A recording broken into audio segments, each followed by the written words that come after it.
Ես Մենու Ավետյանս սովորում եմ Երևանի Պետական բժշկական համալսարանի ռազմաբժշկական ֆակուլտետում։ Կուրսանտ Մենու Ավետյանը ռազմաբժշկական ֆակուլտետի երկրորդ կուրսում է սովորում։ Դեռ մանկուց է սիրել զինվորականի մասնագիտությունը եւ որոշել ընտրել հենց այս ճանապարհը։ Մեծանալով զինծառայողի ընտանիքում վաղ տարիքից գիտակցել եմ ծառայության կարևորությունն ու վեհությունը եւ տարիքին զուգընթաց փորձում եմ ընտրել նենց մի մասնագիտություն ու ոլորտ, որտեղ հնարավոր կլինի մարդասիրությունը եւ պետական ծառայությունը միահյուսել ու ռազմաբժշկական ֆակուլտետը տվեց այդ հնարավորությունը, որ կարողանամ իմ բժշկական գիտելիքներով օգնել մարդկանց եւ ծառայել հայրենիքիս։ Հայրենիքին են ծառայում Մենուայի ընտանիքի բոլոր անդամները, ասում է մեծ պատասխանատվություն ու պարտավորություն է շարունակել ընտանեկան ավանդույթները եւ դա անում է մեծ սիրով եւ նվիրումով։ Լինել զինծառայողի ընտանիքից մեծ պատիվ է կարծում եմ ու հնարավորինս կփորձեմ հայրիկիս անունը բարձր պահել։ Զինվորականի պատիվը բարձր պահելու եւ մասնագիտությանը լավագույնս տիրապետելու համար կուրսանտ Ավետյանը ջանք ու եռանդ չի խնայում։ Երիտասարդ տղան քաջ գիտակցում է երկու մասնագիտությունների առաքելությունը եւ կարեւորությունը, առավել եւս, երբ դրանք համադրվում են։ Եթե ընտրել եմ այս մասնագիտությունը, կարծում եմ երկուսը միասին, եւ համազգեստ, եւ սպիտակ խալաթ, պետքա երկուսն էլ անբաժան լինեն ինձնից։ Մենուայի եւ մյուս կուրսանտների առօրյան բավականին հագեցած է դասեր, մասնագիտական տարաբնույթ առարկաների սերտում, պարապմունքներ եւ այս ամենը հմուտ ու բանիմաց ռազմաբժիշկներ կրթելու համար։ Սովորում ենք 6 տարի, պլյուս 1 տարի ինտերնատուրա, որից հետո ստանալու ենք բնակարան, 7-րդ տարին լրանալուց հետո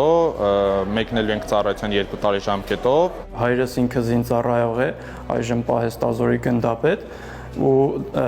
ինչպես ասում են, երբ աչքս բաց եմ արել, արդեն զինվորական համազգեստ եմ տեսել ու դեռ մանկուց սիրել ու հարգել եմ թե համազգեստը, թե բնականաբար նաև զինծառայողներին։ Սամվել Տիտանյանն էլ ռազմաբժշկականի առաջին կուրսում է սովորում, թեև մեկ կիսամյակ է ինչ կուրսանտ է, սակայն լավ է պատկերացնում իր առաջիկա անելիքներն ու հետագա ծրագրերը։ Երկու երթում, երկու համազգեստ, դրանց մեջ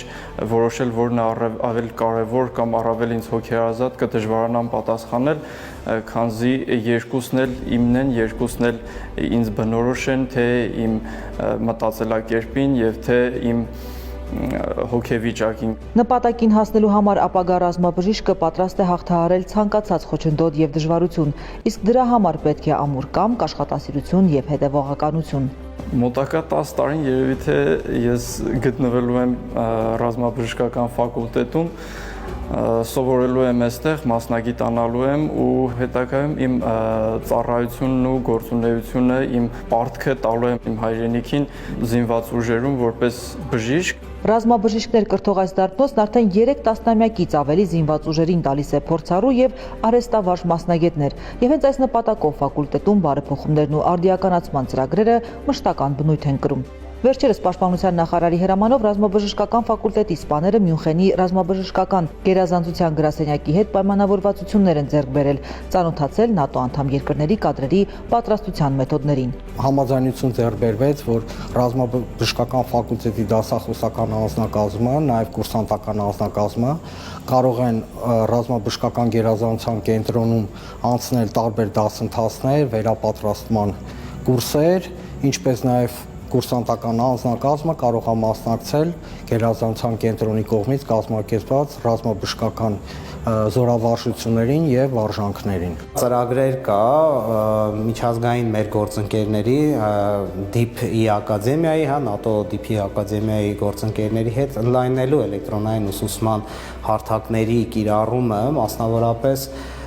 նույն DIP-ի ակադեմիայի կողմից մշակվել է ILIAS էլեկտրոնային ուսուցման համակարգը,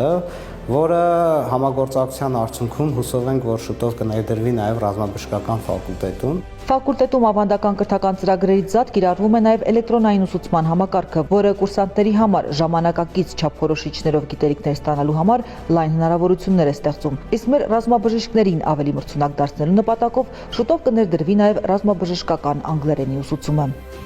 Զարուհի Ռշտունի, Հայկ Չիլինգարյան, Զինուժ։